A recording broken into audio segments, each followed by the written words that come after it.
తెలంగాణకు చెందినటువంటి ఒక జర్నలిస్ట్ కేవీ రెడ్డి మరి ఆయన నిన్నటి రోజున అరెస్ట్ చేసి దానికి మరి ఈమె లిక్కర్ అమ్మ, ఈమె తెలంగాణకు అమ్మంట. ఎవడికి అమ్మ?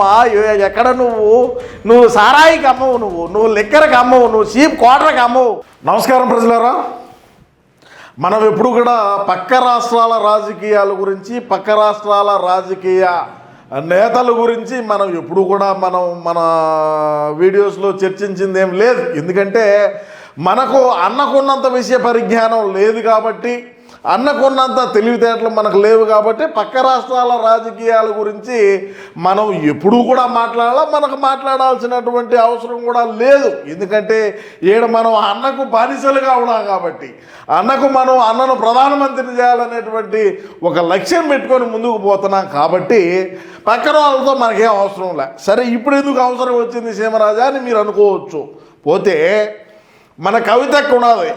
మన కవితక్క 100కే చీప్ క్వార్టర్ అమ్మిన కవితక్క లిక్కర్ అని చెప్పి ఏ విధంగా లిక్కర్ స్కామ్లో ఇరుక్కొని చెప్పకూడదని బయటకు వచ్చిందో, ఈమె 100కే చీప్ క్వార్టర్ అని దండోరేసి మరి సొమ్ము సంపాదించింది. మరి ఈమె ఉన్నాడు కదా జర్నలిస్టు, ఒక అతను ఉన్నాడు కదా, మన అన్నకు బ్రహ్మాండంగా చేదోడు వాదోడిగా అన్నను ప్రధానమంత్రిని చేయాలని చెప్పి మరి ఇప్పుడు ఉండేటువంటి అంటే కూటమి నాయకులని అందరినీ కూడా నీ ఇష్ట ప్రకారం అంటే వ్యక్తిగతంగా కావచ్చు, వాళ్ళ ఇంట్లో ఉండే వాళ్ళని కావచ్చు, మరి అదేవిధంగా రకరకాలైనటువంటి విమర్శలు అంటే రాజకీయంగా విమర్శలు బ్రహ్మాండంగా చేసుకోవచ్చు, ఏ ఇబ్బంది ఏం లేదు. కానీ ఆయన అన్న దృష్టిలో పడాలా, నాకు ఒక ఎమ్మెల్సీ కావాలా, లేకంటే ఎమ్మెల్సీ చేసి మినిస్ట్రీ చేయాలని చెప్పి ఆయన ఒక లక్ష్యం పెట్టుకొని జగనన్న దగ్గర మరి మెప్పు పొందాలా, జగనన్న దగ్గర శబాస్ అని అనిపించుకోవాలని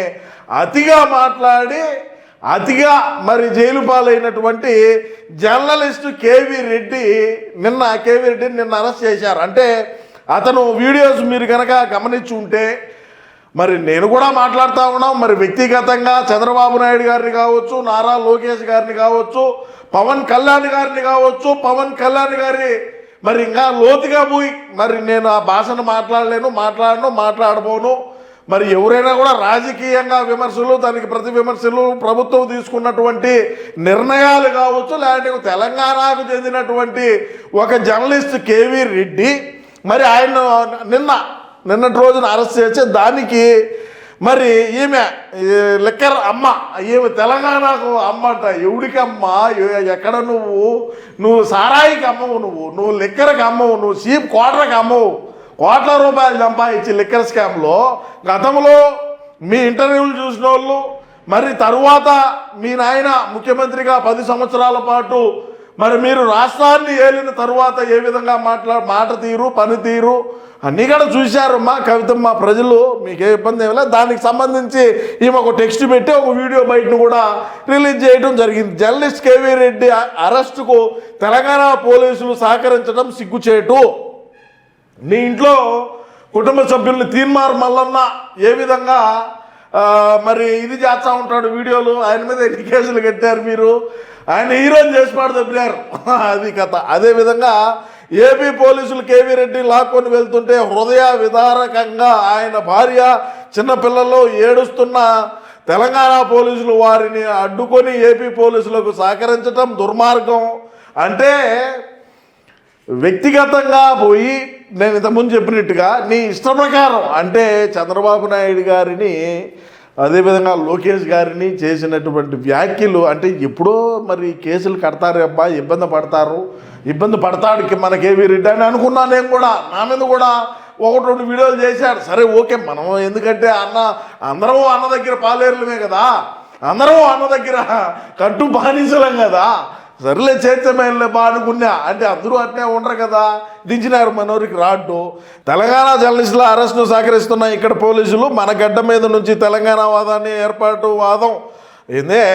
వేర్పాటు వాదం అంటూ వ్యాఖ్యలు చేసిన సినిమా నటుల విషయంలో ఎందుకు మౌనంగా ఉన్నారు, వారిపై చర్యలు ఎందుకు తీసుకోవడం లేదు? తెలంగాణ ముఖ్యమంత్రి ఏపీ తొత్తుగా ఉండొచ్చు, కానీ తెలంగాణ జర్నలిస్టులు ప్రజలకు అవసరం లేదు. మా తెలంగాణ జర్నలిస్టులు ప్రజలకు అవసరం లేదా? తెలంగాణ మేధావులు జర్నలిస్టులపై దాడులు ఏమాత్రం సహించబోము. వెంటనే కేవీ రెడ్డిని విడుదల చేయాలి. కేవీ రెడ్డి కుటుంబానికి తెలంగాణ రక్షణ సేన అండగా ఉంటుంది. ఇంతకు కవితక్కకి ఎవరు అండగా ఉన్నారనేది ఇక్కడ పాయింట్. నువ్వేమో కేవీ రెడ్డి కుటుంబానికి అండగానే ఉంటావు, ఇబ్బంది ఏమి లే. కానీ నీకు అండగా ఎవరు ఉన్నారనేది ఇక్కడ రాష్ట్రంలో ఉండేటువంటి ప్రజానీకం, అదే మన తెలుగు రాష్ట్రాల్లో ఉండేటువంటి వాళ్ళందరూ కూడా చర్చించుకుంటూ ఉన్నారు. మరి అదేవిధంగా చూసుకుంటే ఇక్కడ మరి ఈమె పెట్టిన దానికి కామెంట్లు ఏమొచ్చినాయి ఒకసారి మనం చూసేటువంటి ప్రయత్నం అయితే చేద్దాం ప్రజలేరా.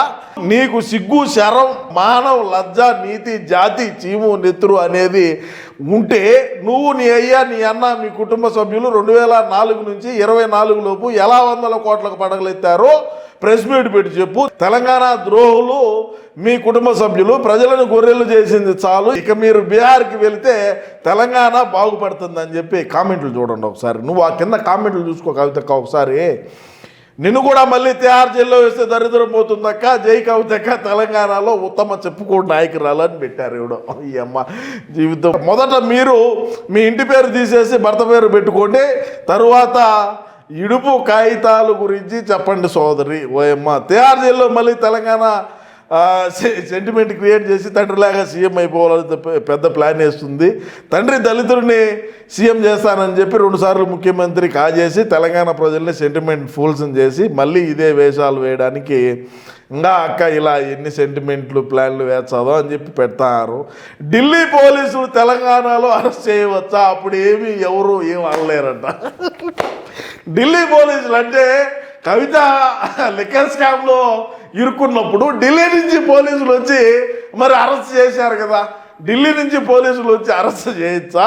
అప్పుడు ఎవరేం అనలేదు. అబ్బా ఏమి పాయింట్ వేశారు బ్రదర్. ఇట్లా కామెంట్లో భయంకరంగా ఉన్నాయి. అన్నీ మనం చదవడం మళ్ళా కవితకి ఎందుకు ఇబ్బంది. నేనేం చెప్తానంటే తెలంగాణ ఏమి తెలుగు రాష్ట్రాలే మరి అందరం కలిసి ఉన్నాం. సరే, మీ నాయన తెలంగాణలో చేసినటువంటి పనులు, మీ కుటుంబ సభ్యులు మీరు ఏ విధంగా తెలంగాణలో మరి పనులు చేసినారు, ఏంది కథ అనేది మీది మీరు చూసుకుంటే బాగుంటుంది.